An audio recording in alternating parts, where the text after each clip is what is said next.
نحمده ونصلي على رسوله الكريم اما بعد فاعوذ بالله من الشيطان الرجيم بسم الله الرحمن الرحيم سبحان الله وبحمده عدد خلقه ورضا نفسه وزنة عرشه ومداد كلماته اللهم انفعنا وعلمنا ما ينفعنا وزدنا علما آمین یا الہی آمین۔ السلام علیکم ورحمۃ اللہ وبرکاتہ۔ امید کرتی ہوں کہ آپ سب خیریت سے ہوں گے۔ انشاءاللہ ہم اپنی بک کو کنٹینیو کرتے ہیں۔ اسلامک تعارف ٹاپک ہمارا وہی چل رہا ہے، چیپٹر قرآن کا پیغام انسانیت کے نام۔ جو آج کا ہمارا اس میں سے ٹاپک ہے، اس حصے کا، وہ ہے پرچہ امتحان، یعنی کہ امتحان کا پیپر۔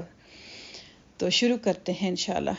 اللہ سبحانہ و تعالیٰ قرآن پاک کی سورہ الفجر جس کا نمبر ہے 89 اور یہ 30 پارے میں ہے، ارشاد فرماتے ہیں۔ اس کی جو آیا 15 سے لے کے 30 تک جو ہے ترجمہ جو ہے وہ آپ سب کے ساتھ میں شیئر کروں گی کہ پس انسان کا یہ حال ہے کہ جب اس کا رب اس کو آزماتا ہے اور اس کو عزت اور نعمت دیتا ہے تو وہ کہتا ہے کہ میرے رب نے مجھے عزت دی، اور جب وہ اس کو آزماتا ہے اور اس کا رزق اس پر تنگ کر دیتا ہے تو وہ کہتا ہے کہ میرے رب نے تو مجھے ذلیل کر دیا۔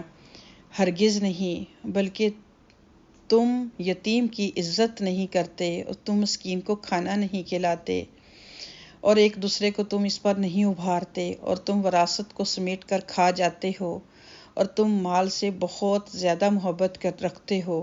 ہرگز نہیں، جب زمین کو توڑ کر ریزہ ریزہ کر دیا جائے گا اور تمہارا رب آئے گا اور فرشتے آئیں گے قطار در قطار، اور اس دن جہنم لائی جائے گی۔ اس دن انسان کو سمجھ آئے گی، اور اب سمجھ آنے کا موقع کہاں۔ وہ کہے گا کاش میں نے اپنی زندگی میں کچھ آگے بھیجا ہوتا۔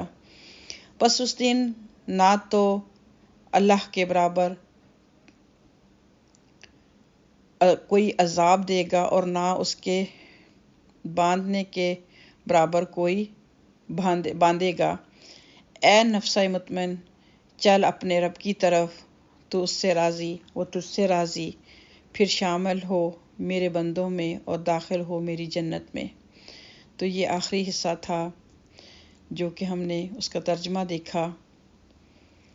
تو یہاں پر ہم سب کے ذہن میں یہ سوال شیطان اکثر ڈالتا ہے، یہ ایک انسانی نیچر ہے جو کہ اللہ سبحانہ و تعالیٰ نے یہاں پر بیان فرمائی ہے کہ انسان کی دو حالتیں ہیں۔ ایک تو یہ ہے کہ جب انسان کو نعمتیں ملتی ہیں، مال ملتا ہے، ہر چیز اس کی مرضی کے مطابق چل رہی ہوتی ہے، تو پھر وہ بڑا خوش ہوتا ہے، کہتا ہے کہ اللہ نے مجھے بڑا دیا ہوا، میں بہت اچھا ہوں، میں بہت نیک ہوں۔ اس کو اپنی خامیاں بھی جو ہے وہ خوبیاں نظر آ رہی ہوتی ہیں، لیکن سب کچھ وہ جب گزرتا ہے، جب اس ہر چیز کو حد کراس کرتا ہے، تو یہاں پر جو ہے وہ اللہ سبحانہ و تعالیٰ نے چند میجر چیزوں کا جو ہے وہ ذکر فرمایا کہ جب تم کون سے کام کرتے ہو، یعنی کہ سب سے پہلا کام کیا کرتے ہو کہ اگر کوئی یتیم ہے، اللہ سبحانہ تعالیٰ نے اس کے ماں باپ نہیں رہے تو تم اس کی عزت نہیں کرتے۔ پھر اگر کوئی مسکین ہے، جیسے ہم اس کے بارے میں جان چکے ہیں کہ اگر وقتی طور پر کسی کے حالات خراب ہو گئے ہیں تو اس کو تم کھانا بھی نہیں کھلاتے، خود بھی نہیں کھلاتے، نہ تو پھر دوسروں کو اس کی ترغیب بھی نہیں دلاتے، بلکہ منع کرتے ہو، نہیں یہ ڈرامے ہیں، ایسی کوئی بات نہیں ہے، اس کے پاس بڑا مال ہے، یہ تو ایسے ہی کہہ رہا ہے۔ ہم سب جانتے ہیں کہ کس طرح کے ہم جو ہے وہ جملے کس لیتے ہیں۔ پھر یہ ہے کہ وراثت کی تقسیم جو ہے اس کو تم بغیر انصاف کی ہی سمیٹ کر کھا جاتے ہو۔ پھر یہ ہے کہ تمہارا جو دنیا کا مال جو تمہیں دیا ہے، اب تم دوسروں کو دینے کے لیے تمہاری جان نکل رہی ہے، اس سے تم بہت زیادہ محبت کرنے لگتے ہو۔ پھر اللہ تعالیٰ فرماتے ہیں کہ دیکھو جب زمین ریزہ یعنی کہ قیامت کا دن جب آ جائے گا، اللہ سبحانہ تعالیٰ تشریف لے آئیں گے، فرشتے قطار در قطار آ جائیں گے، جہنم پاس لائی جائے گی اس دن، پھر انسان کو سمجھ آئے گی کہ اصل معاملہ کیا ہے، اصل میں نے کیا کیا۔ کاش میں نے اپنی زندگی میں جب مجھے مال بھی ملا، صحت بھی ملی، زندگی بھی ملی، تو اس وقت اپنے آگے کچھ بھیجا ہوتا جو آج مجھے کام آتا۔ تو یہ جواب تھا انسان کے سوال کا، جو کہ ہمارے بھی ذہن میں آتا ہے کہ جب انسان کو اگر تکلیف آتی ہے یا پریشانی آتی ہے، مال کی تنگی آتی ہے، صحت میں پریشانی آتی ہے، تو اس وقت بجائے انسان اس طرف ذہن لگائے کہ میرے ساتھ زیادتی ہو گئی، میں ذلیل ہو گیا، اس وقت انسان یہ سوچے کہ کون سی غلطی جو تھی وہ سرزد ہوئی ہے جس کی وجہ سے مجھے پکڑ آئی ہے۔